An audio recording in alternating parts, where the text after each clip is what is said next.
Good day, dear listener, and welcome aboard the Ozma. We have an exciting show planned for you. But before we get too far, a word to the wise.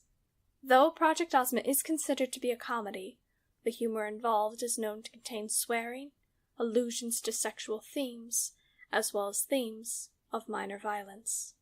A more in-depth description of this content as well as the transcript can be found in the description. Thank you, and we hope you enjoy today's episode.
A week ago, I was here in the prep base learning about a wild story about alien leaders and how I needed to pretend to be one. Quinn and I arrived on the Ozma and managed to seduce a whole lot of them. Well, mine was more accidental, but I think Mealy and I are on good terms now. I mean, we're not, but maybe someday we could be. We could totally be friends. Maybe. Probably not, but I guess there's nothing wrong with hoping, right? Either way, we managed to win over ruler after ruler until finally winning over the final boss, Viza. Of course, our success didn't last long. AI protected our true identities, and I wanted to do the same. It cost us our planet, but AI didn't want us to be invaded because of them, so he freed us to stop the invasion. Only for us to realize it was already here. King, someone we thought we could trust, had been a part of a master plan to take over the world and eventually the galaxy. I guess it just goes to show that you really can't trust anyone, especially big heads that think they're about to get some sort of reward. Ugh, bit too cliche villain plan for me, but hey, different strokes for different folks. But if King was here to be a cliché villain, I suppose it was time for me to play the cliché hero. I'll stop you! Or, I suppose Quinn could.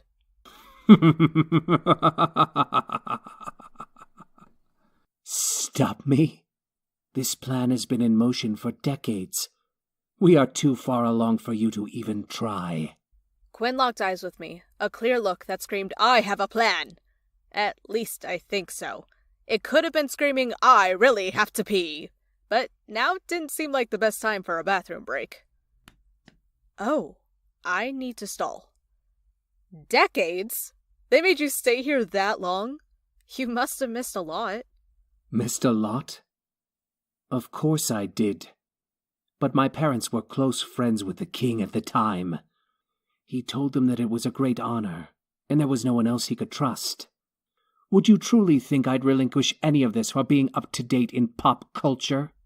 Just friends and family dead and gone, probably. And on top of that, your king dumped you all here to pretend to be some lowly humans? Some friend he was. He abandoned you. You do not disobey a direct order. If you learn that quickly, Queen Tisha may be gentler on you. Huh. I've met Tisha, and she isn't exactly what I'd call gentle. I'd go more with brash or reckless, maybe even I hadn't meant to piss King off that much. I just wanted his attention off of Quinn. Either way, it worked. King was 100% focused on me, giving her the chance to slip away unnoticed. I don't know what she was planning, but I'd help her any way I could. Do not disrespect Her Majesty in that way. Can't say it's the first time I've been backhanded by an alien. Watch your tongue, or it won't be the last. You know as well as I do that my inability to do so is what made me such a good stand-in. A true statement. However, under Charbray's rule, you'll need to understand discipline. I'm doubtful that'll ever happen. But why let Tisha take over? Your family has done all the work only to be cast aside like some used tissue. You are trying to get me to rebel against my ruler. Like Tisha would be that hard to overthrow. She's reckless, and if she didn't have Garty by her side, she probably would have driven Charbray to the ground. But you're clever. Fooled Quinn and I, not to mention the entire fucking Pret program for decades. Anyone would do better than her. Hell, you'd make a better leader than her, no contest. I serve my queen. I'm a loyal servant. Have you met her? 'Cause honestly, King, you might as well live up to your namesake. Meeting the queen is a dream in the far future. One I know is about to be in my grasp. Meeting Tisha is not what I'd call a dream. Obviously, you haven't even talked to her, have you? I bet you probably talked to only Garty. The queen is very busy. Yeah, flirting with some red-scaled duchess, I heard. Is that really someone you want on your throne?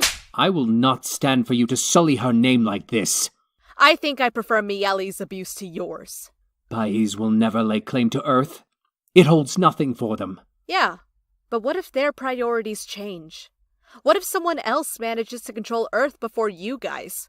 Kinda throws a wrench in your whole evil scheme, don't you think? We have soldiers who have been stationed around the planet, waiting for my signal for years now. Only Charbray shall be victorious. Not if we get you first. Not if we get you first? Come on, Quinny, you busted from the vents with what is that? Some big pipe thing. I think it did work well. Fair. Anyway, you bust in here from the vents of all fucking places, big-ass pipe in tow, and your chosen line is not if we get you first? Percy, I had some other concerns on my mind. Like? Like the fact you expect to beat me? That's cute. Garty was a braze, and that was unarmed. Reed was cocky too. He didn't last long. King leaped forward at my friend, and she quickly dodged away. He was slower than Garty, but bigger. King swiped at her head, but she batted away his claws with her pipe before lunging forward to hit him in the stomach. Where Garty relied on speed, King's strength was what kept him on his feet. A hit from him would be devastating. As long as Quinn could stay out of his reach... You can't run forever. You'll soon tire, and I will enjoy your death. Surrender now, and I may be merciful. Sounds like you're about ready to give up. Never to the likes of you. He lunged forward again, attempting to rake his claws across her face. Rather than using her pipe, Quinn stepped behind him to wrap the metal against King's scaly spine. He howled and pushed her back with his long tail. The damage to the Charbrain's back was enough to slow him so Quinn could plant blow after blow across his body. Until finally, she'd knocked him out cold. Nice one, Quinn! Well, luckily that fight with Garty was a good indication of how the Charbrayans strategize. Help me tie him up. He won't stay down for long. Right. Where the fuck do they keep the rope in this joint? There's some thick wires over by the computers. That should work temporarily. Who keeps wires laying around? I don't know, a place that needs to do computer repair frequently. Can you get them, please? I'm getting them. It's just... there's a lot here. I don't know, Percy. Maybe they use them to hoist computers up or something. Or someone. What? That kinky motherfucker. Just give me a hand. So now what? We find his phone, or whatever he's using to communicate with the rest of the station soldiers. If we can call off the invasion... What was that? If I had to guess, our first invaders have arrived. Look who's decided to join the party. How's the head, Sleeping Beauty? Yeah, that's what I thought. So, this is where our false queen has run off to. Your Highness. The time for pleasantries is over. Ovus, subdue them. Yes, my queen. Wait, come on, Ovus, buddy, we're pals! Besides, don't you want to know our great story behind the Charbrayan who definitely shouldn't be on Earth at this moment? The Charbrayan poses no threat as of now. However, you and your guard managed to escape our prison. I prefer you at least to be tied. Look, I surrender. Quinn, you? Of course, Your Highness. I will not make any move to harm anyone. See? Now hear me out. If you still want to toss Quinn and I into some remote space prison for the rest of our days, we will go with you, nice and easy. But at least let us explain what happened. All of it. Very well. Speak. A week ago, I didn't even know aliens were real. Impossible. Your planet has been exploring space for almost half a century now. That's where our tied-up friend comes in. You, Charbrayan. What does she mean? The legendary Queen Viza. I never thought I'd get the honor. I'm growing impatient. You see, Your Highness, we never actually learned of extraterrestrials because King's family decided to keep it that way. We never... It is unwise to lie to me, Charbrayan. This is not my place to tell. Then we shall extract your memories from your gravesite. Is that what you would prefer? I want it known that I do not consent to this willingly. It is known. Now, explain. Charbray wanted Earth and its resources. We were worried it'd succeed, so my family was sent to make sure Earth never went to the conferences in the first place. So Earth's own forced ignorance would damn them. That was the plan, at least. When the final invitation went with the ultimatum of show up to the party or be attacked, King shot down the agents that were supposed to be the more experienced stand-ins. I did not shoot. One of your on-the-ground soldiers still counts. Percy and I were the replacements for these people. Why? Because your council doesn't work. Percy? Maybe you should step down. Viza, look. The council guards all these resources, forcing Charbray to come up with this elaborate plan just to be able to win Earth for its clover. It's clover. A weed that we try to kill because it won't stop growing. There are so many easier ways to have exported clover without having to have invasions. King's whole plan? Not my plan. Was put into place because it doesn't work. Does this look like peace to you? I'm genuinely asking. Earth is iffy on the whole peace thing, and I want to know what the standard is in the rest of the galaxy.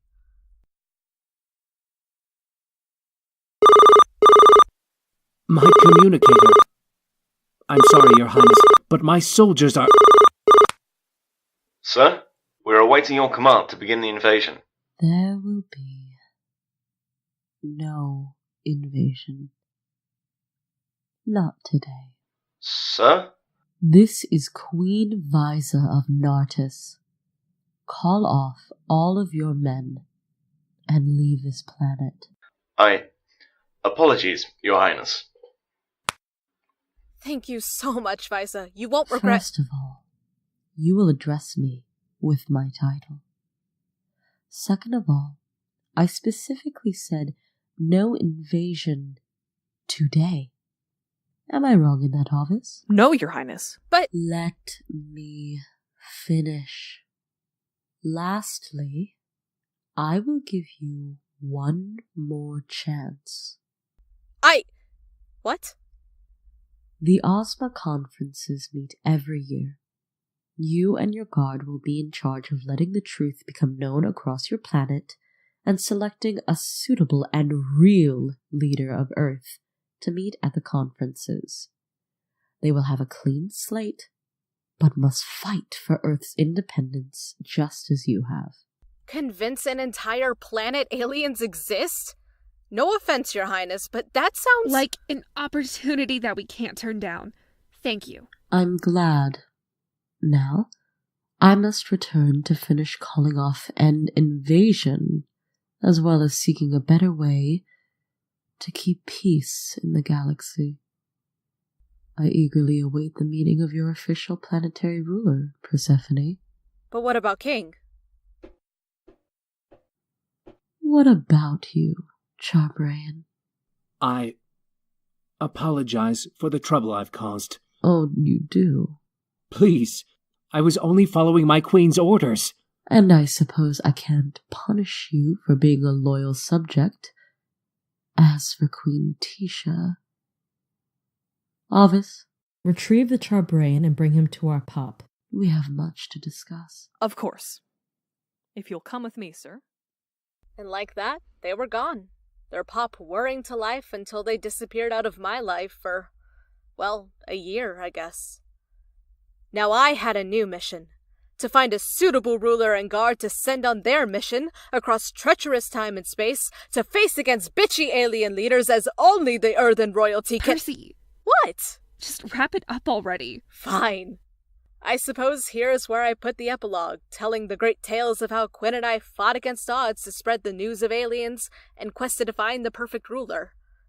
But I can't, because that is only just beginning. By the time you're listening to this, the new Ozma conference will be quickly approaching, meaning we don't have much time. Quinn and I tried to come up with a way to share our story, and, well, this is it. Our story is coming to a close. But the Earth's is just beginning. Weird things are going to start happening on Earth, and as someone who has been slapped by multiple different aliens, I can assure you, they are very real. We have probably a month or two before that damn pop returns to take a couple to the Ozma. So tell me, listeners, are you ready to go to space?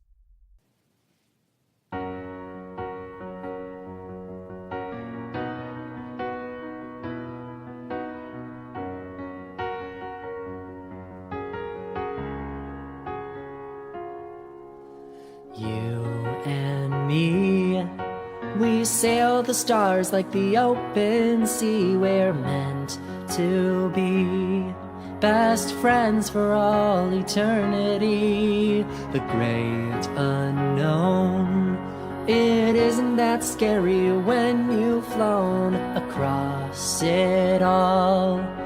With you, I answer the call. 'Cause you and me, baby, we're heavenly bodies, shooting like stars across the sky. And when they think we're done, look out, 'cause here we come. We'll burn right through and never ask why. 'Cause you've got me, and I've got you. Yeah, you've got me, and I got you. I know where I stand, 'cause it's right by you, and I take your hand, and you still have faith as I do something stupid that really isn't safe. But hey, you and me, baby, we're heavenly bodies, shooting like stars across the sky.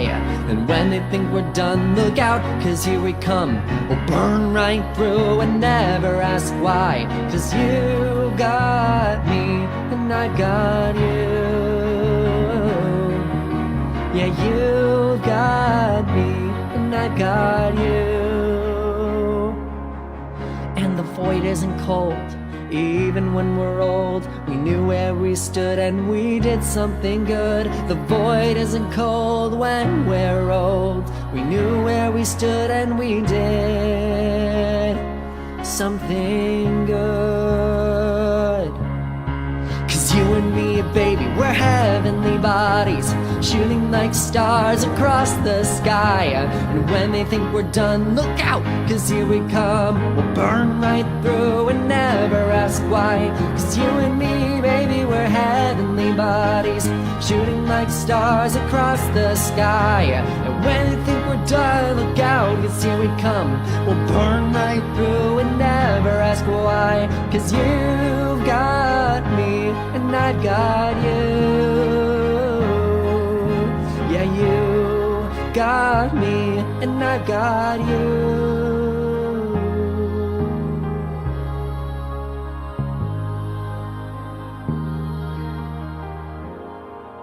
Yeah, you got me, and I've got you.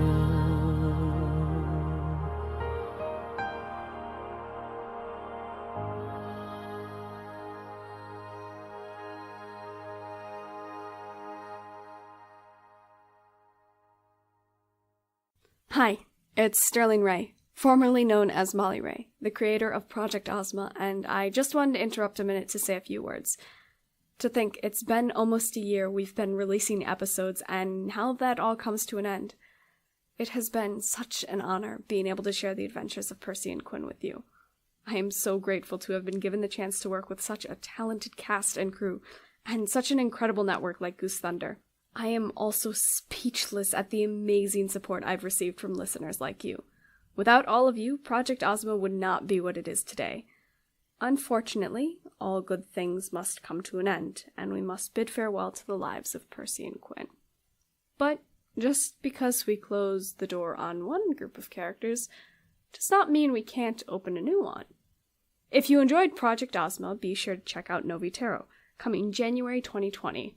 It's the same Ozma universe you know and love, but with a whole new cast of characters. It takes place 5 years after the events of Project Ozma, so if you want to see how Percy and Quinn's legacy held up, you won't want to miss Novitero. Alright, roll those credits. Project Ozma is a Goose Thunder Network-produced podcast.